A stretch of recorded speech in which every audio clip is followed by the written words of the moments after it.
Oh, I figured I owed, not that no, I do owe an explanation. I just do. Based on every friendship, anybody that's connected with me throughout my life, anybody lately who has just gone out of their way where they didn't have to. And at least you can see me sober. I mean, it's you know,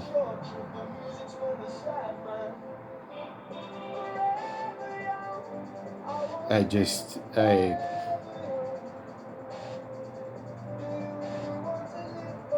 got to this point where I realized that it doesn't matter if you try to do the right thing.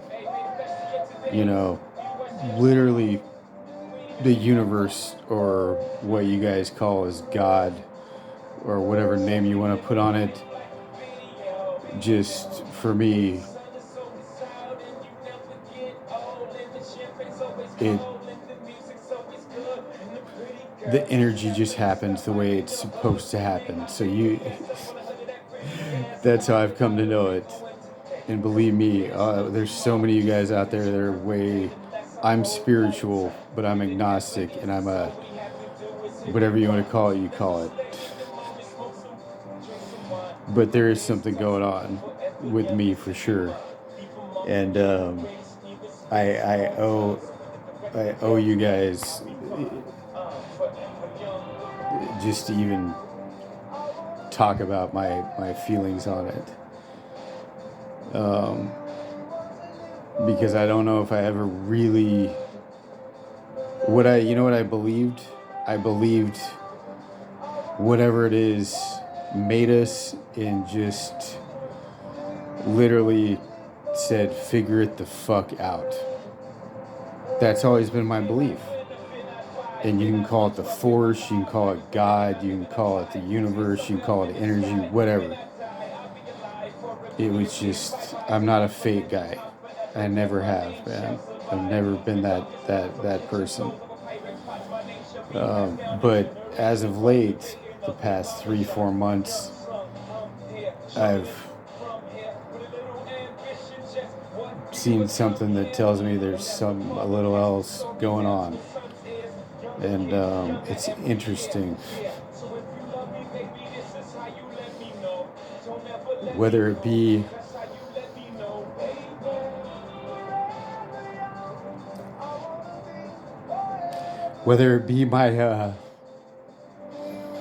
my pledge brother Ben Buchanan showing up out of nowhere 2 days ago, going, "Hey man, this is Ben." And I go, "The fuck? I thought you were dead." He goes, "Yeah man, I did. I tried to commit suicide a while back."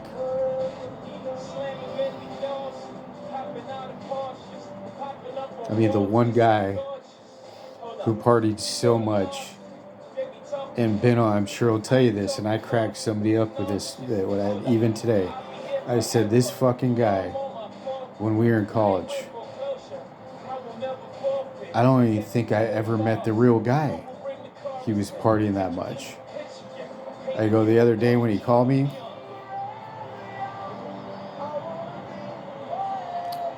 I talked to the real guy. You could hear it in his voice.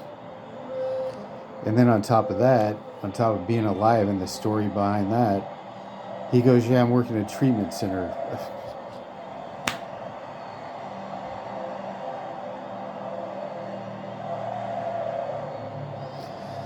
So there's got to be something to it, man. Just him and Lorraine called me that day was something special that I'll never forget.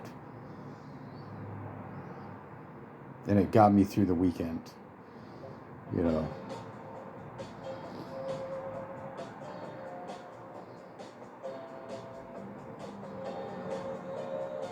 Even this right here, what you guys see, this isn't my daily life. This is staying at a Airbnb because people chipped in to get me off the streets because it's cold and rainy and it sucks when you can't be in the shelter, and it's beyond, is what it is, man.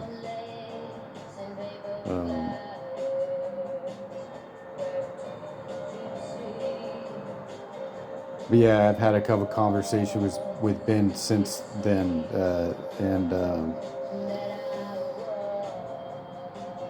yeah.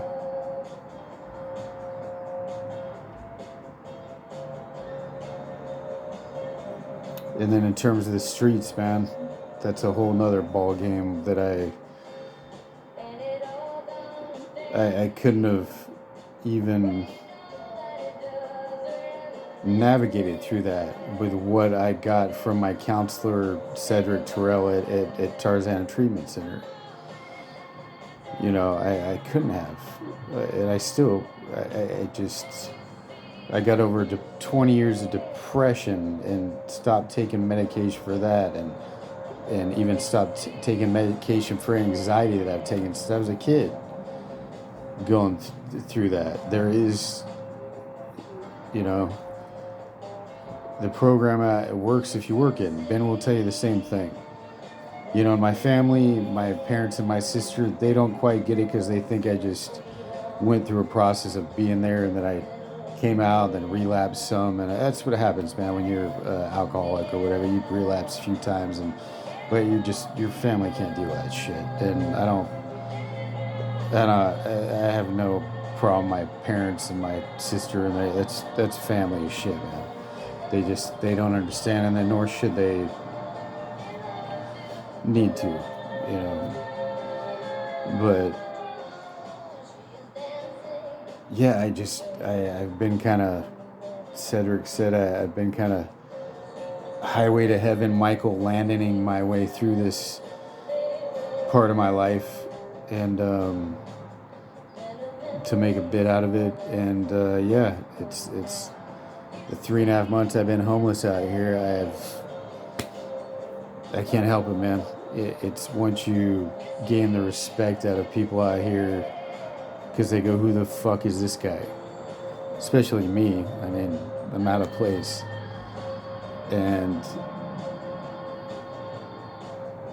once you start helping because you actually give a shit,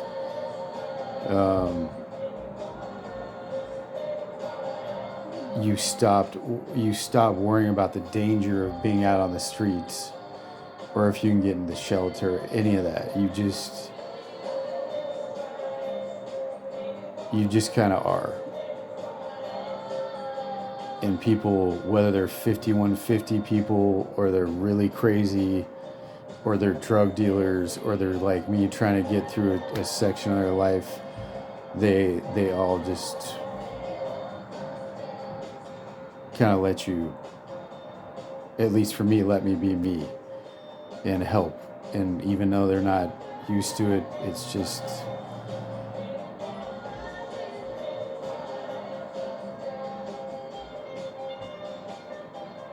they go, fuck, man. There's been points out here where they go, motherfucker, you're one of us. Do you get that? And I go, yep. And there's no shame in it. And I never have had shame in it since I've been out here, man. And Lorraine and a lot of you guys I've talked to said, yeah, man, you're there for a reason. Just, we know who you are, man. Just do what you got to do, and you'll get through it. But you're supposed to be out there, So it's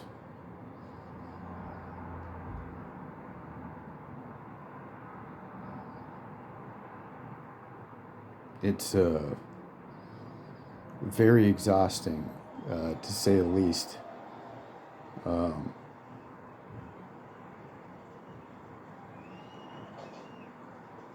And I don't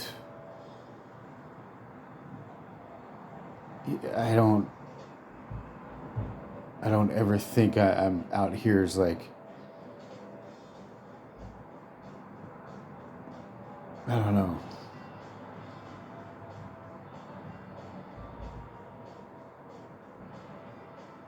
I don't know. I don't know. Even when people said you're out there for a reason, I go, I don't know how to connect to that. It's just, I don't know.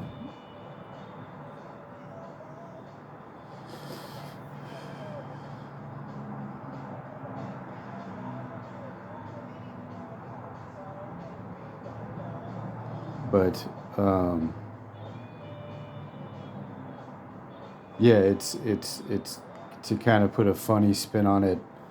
Um, it's odd when um, the guys that are, yeah, they're drug dealers out here, man. It is what it is. That's what it is. And they go, Nathan, we see you here, man, and you've talked to us, and they like, we know your story, and they're like, what the fuck you still doing out here, man? They're like, you got to get the fuck out of here. Like, it's just, this isn't where you're supposed to be. You know what I mean? And they know I'm not because a lot of them, when you get out here, they go, who the fuck's this guy? I think he's like, I'm a cop. I'm like, yeah, sure, guys. Look at me like I'm a cop. That's who they'd send out here, right? So we get a laugh out of that shit. But they go, yeah, we've heard your story, man. You got to figure this out because you don't belong here, man. But they go, but it's nice to have you around because when the cops roll by, they look at you and they just ignore the fuck out of all the rest of us because you're here.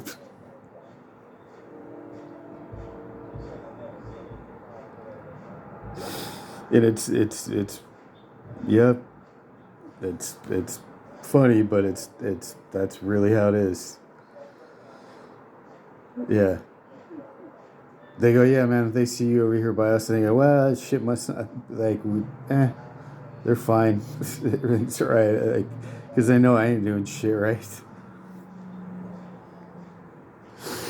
Like I said, I've told everybody it's I can make a documentary out of this whole fucking thing, and I haven't even told you guys that's only like 10% of being out here, you know.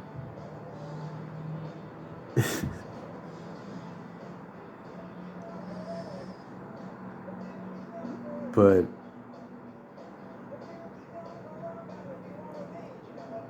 yeah, I if I can get through this shit, man, I don't see me having any trouble with any other obstacle in my life. I mean, I just don't. Um,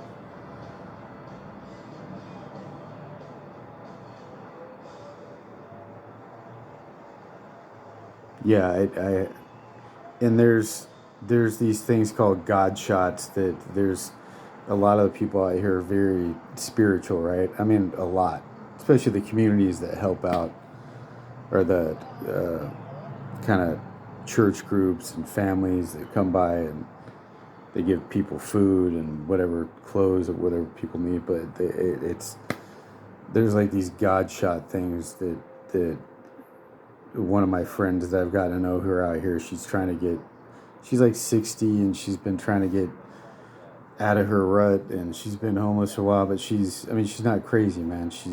Her and I are, if you put us two up at an improv in fucking Hollywood, like we're, like, it's crazy.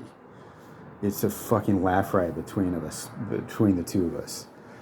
But she goes, yeah, man. She goes, there's times that like you're around and we've come across like there was one day I swear a guy out of nowhere had 2 seizures. Her and I just happened to be there. All this other shit happened in one day. We happened to be there. And she goes, that's the type of shit that spiritual people are talking about. Christians, whatever. She goes, you see that? I go, yeah, I'm not denying it, man.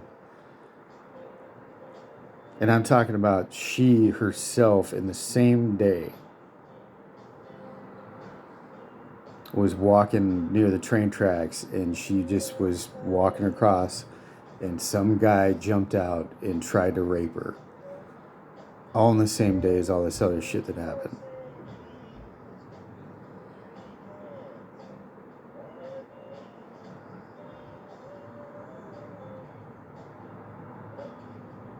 My father literally, we had come down when I got I was in Camarillo for, I don't know, 9-10 days to stay with him. And my mom bought a bunch of stuff to donate down here. We came down to donate that before Christmas. It came down, and literally there was one of the guys that I know. He got out of his car with a knife, and one of the other guys came out of his car with a bat and literally almost got in a fight in front of my dad. And nothing happened, it's okay, but that's the type of crazy shit that's the streets, man. And I looked at my dad and I go, hey, Dad, I'm not lying, man. You know, I know I'm to blame for a lot of our family problems. You know, I am, but I wasn't lying about the streets. That's the streets. You literally just saw a knife versus bat fight.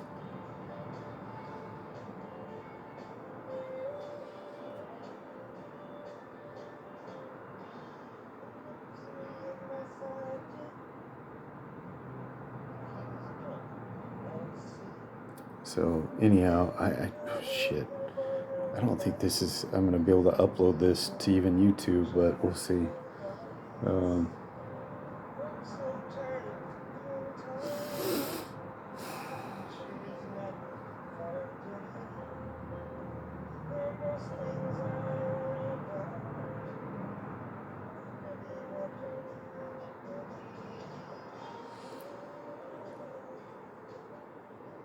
Shit, I don't know what else to say, really.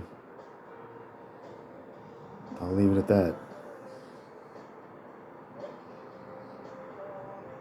And keep on keeping on.